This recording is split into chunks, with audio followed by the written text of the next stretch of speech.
ഉരുളി ചൂടാക്കിയിട്ട് കുറച്ച് നെയ്യ് ബട്ടർ ഇട്ട് കൊടുക്കുന്നു. ഏകദേശം ഒരു 1.5 ടീസ്പൂൺ 2 ടീസ്പൂൺ ഉണ്ട്.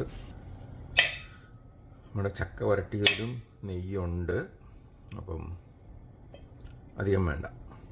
ഇതൊന്ന് ചക്ക വരട്ടിയത് എല്ലാം കൂടി ഒന്ന് പിടിക്കാൻ വേണ്ടിയിട്ട്. അപ്പോൾ നമുക്ക് ഇത്രയുണ്ട് ചക്ക വരട്ടിയത്. അപ്പോൾ അത് മെഷർ ചെയ്തിട്ട് ഇടാം. 1 കപ്പ് 2 കപ്പുണ്ട്. നന്നായി അയഞ്ഞ് വരുന്നുണ്ട്. പൊരിച്ച് കൂട്ടി വയ്ക്കുന്നു.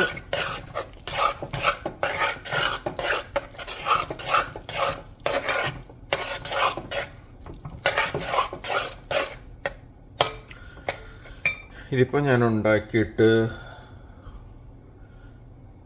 2 ആഴ്ചയായി ഫ്രിഡ്ജിലിരുന്ന.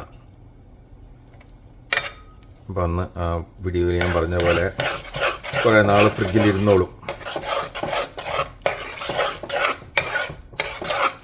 നമുക്ക് ഏകദേശം 2 പാല്. ഇത് ക്യാൻഡ് മിൽക്ക് ഒന്ന് തിൻ ചെയ്തതാണ്. ഒരു 400 മില്ലി എടുത്തിട്ട് അതിനകത്തൊരു 300 മില്ലി വെള്ളവും കൂടെ ഒഴിച്ചതാണ്.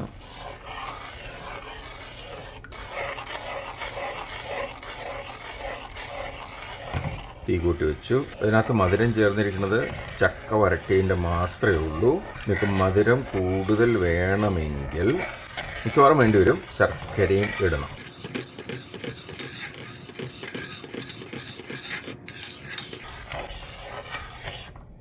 ഓക്കെ, ടേസ്റ്റ് നോക്കട്ടെ ശർക്കര എന്തോരം വേണമെന്ന്.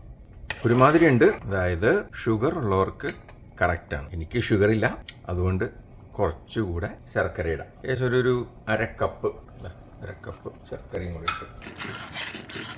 ഞാൻ നേരത്തെ പറഞ്ഞ പോലെ ആവശ്യമില്ല, പക്ഷേ എന്നാലും പായസമല്ലേ, മധുരം അല്പം മുമ്പിൽ വേണ്ടേ, അതുകൊണ്ട് ആ ഒരു 1/2 കപ്പ് കൂടെ ഇട്ടു. ഈ 1/2 കപ്പ് ഇട്ടാലും ചിലർ പറയും കേട്ടോ മധുരമില്ലാന്ന്. പ്രത്യേകിച്ചും എൻ്റെ അമ്മ 99 കഴിഞ്ഞു, 100 വയസ്സാകണം. പക്ഷെ ഇപ്പോൾ കൊടുത്താലും പറയും മധുരമില്ല എന്ന്. ഒന്നോടെ നോക്കിയേക്കാം മധുരം മതിയൊന്ന്.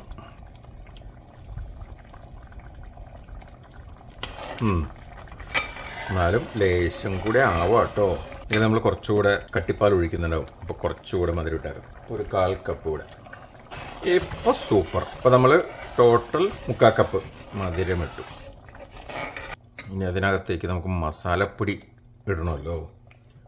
അപ്പം അതിന് കുറച്ച് പാലെടുത്ത് മിക്സ് ചെയ്യട്ടെ. ഇത്രയും പാലെടുത്തിട്ടുണ്ട്. മസാലപ്പൊടി ഇത് നേരത്തെ പൊടിച്ചു വെച്ചതാണ്. ചക്ക വരട്ടിയപ്പോഴത്തേക്കും കാണിച്ചു അതിൻ്റെ കോമ്പിനേഷൻ. അതൊന്നുകൂടെ റെസിപ്പിയിലിടുന്നുണ്ട്. ഇതാ കലക്കിയിട്ടുണ്ട്. നല്ല ബോൺവിറ്റ കലക്കിയ പോലെയില്ലേ, ഞങ്ങോട്ട് കുടിച്ചാൽ മതി. കുടിച്ചാലും കുഴപ്പമൊന്നുമില്ല കേട്ടോ. തേങ്ങാപ്പാലും ചുക്കും ജീരക ഏലക്കായുമാണ്.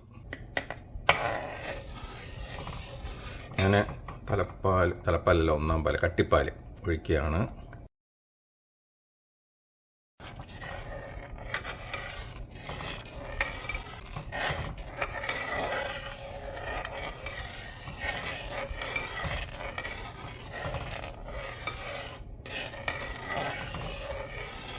എല്ലാം റെഡിയായിട്ട് തേങ്ങ കൊത്ത് വറുത്തത് ഇടണം. നമ്മുടെ മസാല മിസ്ക് ഒഴിക്കുന്നു, മിസ്ക് ചെയ്യുന്നു. നല്ലോണം മിക്സ് ചെയ്യുക. അപ്പോൾ ഇത്രയുള്ള കാര്യം. ചക്കപ്പായസം, ആ ചക്ക വരട്ടിയതുണ്ടെങ്കിൽ എത്ര എളുപ്പമല്ലേ. ഞാൻ എൻ്റെ വീഡിയോയിലൊക്കെ പറയില്ലേ സിമ്പിൾ എന്ന്.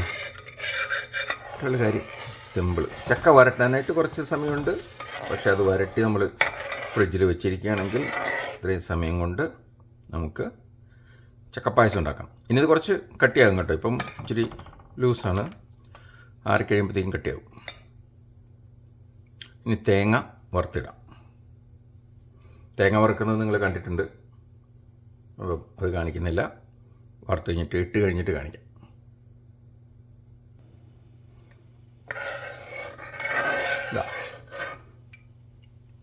കൊത്തു വറുത്തിട്ടു.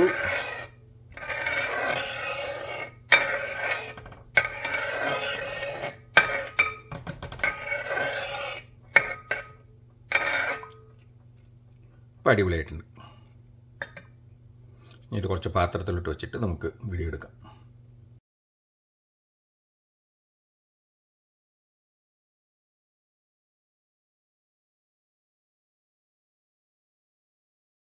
If you enjoyed this video, please like, share, and if you haven't done so, subscribe. And most important, send it to your friends and family. Don't forget the family. Till next time, until I come back with another video, happy cooking.